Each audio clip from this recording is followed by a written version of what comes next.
छत्तीसगढ़ के आबकारी मंत्री कवासी लखमा का बयान सामने आए हैं। उन्होंने शराब दुकान खोलने को लेकर कहा कि अंग्रेजी शराब दुकान खोलने पर 31 मई के बाद विचार किया जाएगा। हम फूंक फूंक कर कदम रख रहे हैं ताकि कोरोना संक्रमण न फैले। शराब दुकान में भीड़ न हो, इसके लिए अधिकारी निर्देश दे रहे हैं। भीड़ रोकने के लिए और सख्त निर्देश दिए जाएंगे। तो धीरे धीरे शराब दुकानों को खोलने की कवायद लगातार चल रही है। देसी शराब दुकानें खोल दी गई हैं और समय भी उसकी बढ़ाई गई है। दूसरी तरफ अंग्रेजी शराब दुकानों को खोलने पर 31 मई के बाद विचार होगा। ये बात मंत्री कवासी लखमा कह चुके हैं। यानी संभवतः कहा जाए तो 1 जून से विदेशी मदिरा दुकानें खुल सकती हैं, लेकिन मंत्री ने यह भी कहा है कि हम भीड़ को नियंत्रित करने के लिए लगातार मॉनिटरिंग कर रहे हैं। देसी और विदेशी को खोलेंगे तो ज्यादा भीड़ हो जाएगा, इसलिए हम लोग देसी को पहले खोले हैं और इसको कंट्रोल होने के बाद हम देसी को विदेशी को खोलेंगे। लेकिन हम लोग सरकार हमारे अधिकारी कर्मचारी लोग को सबको निर्देश दूंगा कि इसको मतलब थोड़ा दूरी बना के रखे, कोरोना बीमारी आपस मत आए। हम लोग इसको फूक फूक के कदम रख रहे हैं, इसलिए अंग्रेजी दुकान नहीं खोल रहे हैं। लेकिन वो जो देशी पे जो भीड़ हो जा रहा है उसको कैसे नियंत्रित करें? उसको हम लोग जरूर फिर लगातार निर्देश दे रहे हैं, फिर हम लोग कठोर कार्रवाई करने का और सख्त निर्देश देने का कोशिश करेंगे। हमारे साथ में 2 प्रवक्ता जुड़ गए हैं। भारतीय जनता पार्टी से संजय श्रीवास्तव हमारे साथ में जुड़े हैं और घनश्याम राज्य तिवारी कांग्रेस से। सबसे पहले संजय जी, एक तरफ प्रदेश सरकार ने कोरोना के चलते सभी सेवाओं को बंद किया, दुकानें भी बंद की गई, शराब दुकान भी बंद की गई। अब देसी दुकानें खुल गई हैं, विदेशी की भी बारी है।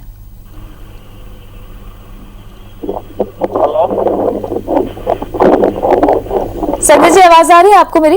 अब आ रही है। चलिए, आप तकनीकी समस्या की वजह से आपकी आवाज ठीक से नहीं आ रही, दोबारा जुड़ेंगे आपसे। घनश्याम राज्य तिवारी जी, 1 जून से खोलने जा रहे हैं दुकानें, अंग्रेजी शराब दुकानें।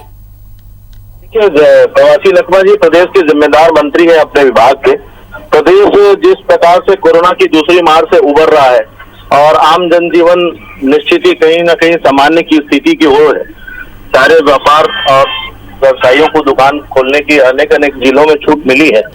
निश्चित ही आबकारी विभाग ने भी इस बात की चिंता व्यक्त करते हुए पहले देशी की दुकानें खोली और अब जाकर जिस प्रकार से मंत्री जी कह रहे हैं कि हमें इस बात की चिंता है कि कहीं फिर से संक्रमण का दौर न बढ़े, उसको लेकर 31 के बाद विचार करने की बात है। मैं समझता हूँ ये सार्थक पहल है और छत्तीसगढ़ की जनता चूंकि निश्चित तौर पर 15 वर्षों में जिस प्रकार से शराब की आदी हो चली है, तो सरकार की वर्तमान जिम्मेदारी संक्रमण के साथ साथ इस व्यापार को, तो आप छुड़ा भी तो नहीं रहे हैं, शराब की आदी जनता को छुड़ा भी तो नहीं रहे हैं।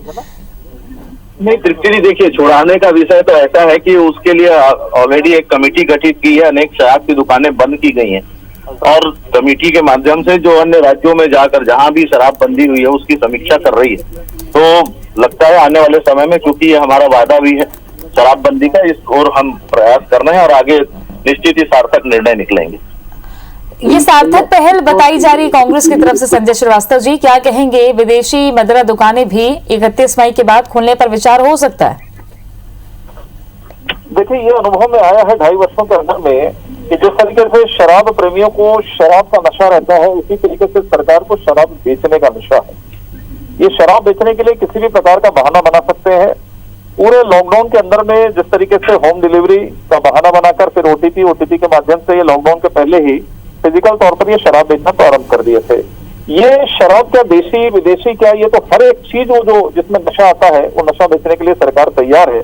मुझे लगता है कि इस देश के अंदर में सबसे बड़ा धोखा यदि आम जनता से और महिलाओं से भी किसी ने किया है तो वो इस प्रदेश की सरकार ने किया, जिसने शराबबंदी का वादा करके इन बातों को किया था।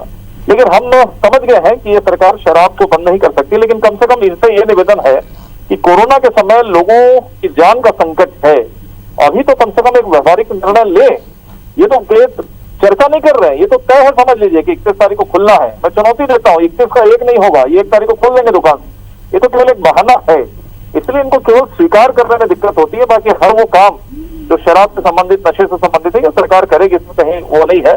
तो मुझे लगता है कि अब इनसे सवाल करना भी गैर वाजिब लगता है जिन्होंने इतना बड़ा वादा किया अपने घोषणा पत्र में तो आप किया। सरेंडर कर रहे हैं विपक्ष की भूमिका में होने के बावजूद? सरेंडर नहीं, इनके फेल्योर है, ये फेल्योर है। अब तो आम जनता के घर घर तक चला गया है, सरेंडर का विषय नहीं रहता है।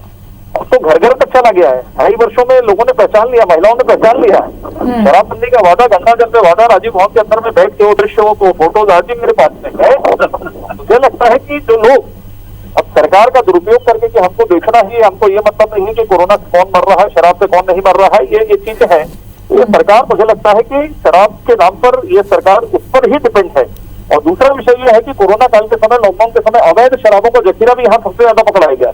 चलिए इसका जवाब लेती हूँ मैं, लेकिन इससे एक सवाल आपसे घनश्याम राजू तिवारी जी कि शराब दुकानों को खोला गया, देशी मदिरा दुकानें, जो भीड़ अनियंत्रित तौर पर आ रही है उसे कैसे रोका जाए? कई जगहों पर तो जाम भी लग जा रहा है। में दे देना, लोहा दे दीप्ति जी, बड़े दुर्भाग्य का विषय है कि 15 वर्षों में छत्तीसगढ़ को शराबगढ़ बनाने वाली भारतीय जनता पार्टी आज शराब के नाम पर छाती पीट रही है। निश्चित ही हमने कहा है कि हम शराबबंदी करेंगे, उसके लिए तैयारियां जारी हैं, परंतु मैं तो पूछता हूं कि भारतीय जनता पार्टी शासित कौन से राज्यों में शराब बंद है, ये भी बता दें। अगर शराब के इतने विरोधी हैं, हमने वादा किया, हम वादे को पूरा करेंगे। लेकिन आज जिस प्रकार से चलिए ये मुद्दा तो भविष्य के गर्त में जाता दिख रहा है, लेकिन भीड़ अभी कैसे कंट्रोल होगी? कोरोना तो बढ़ जाएगा ऐसे में।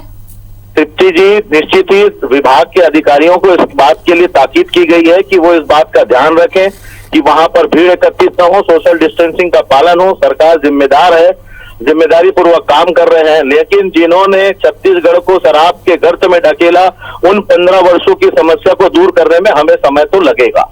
आखिरी कमेंट संजय श्रीवास्तव जी आपसे। जी देखिए, कमेंट्स क्या है, ये देखिए इस तरह की स्थिति है कि शराब के नाम पर ये सरकार बेईमान है और जिस तरीके का वादा इन्होंने किया, ये आम जनता के साथ में बड़ा विश्वासघात था, आम जनता के साथ में धोखा है। लेकिन हम तो एक सशक्त विपक्ष के नाते इसका लगातार विरोध करेंगे, इसको एक्सपोज करेंगे, और एक्सपोज तो ये हो चुके हैं। आज महिलाएं सम्मिलित है, युवा सम्मिलित है, प्रदेश की जनता सम्मिलित है कि सरकार और जाहिर तौर पर इस मुद्दे को लेकर जब एक साथ प्रयास किए जाएंगे तो ही हल निकल सकता है। शुक्रिया आप दोनों का जानकारी के लिए और बातचीत करने के लिए।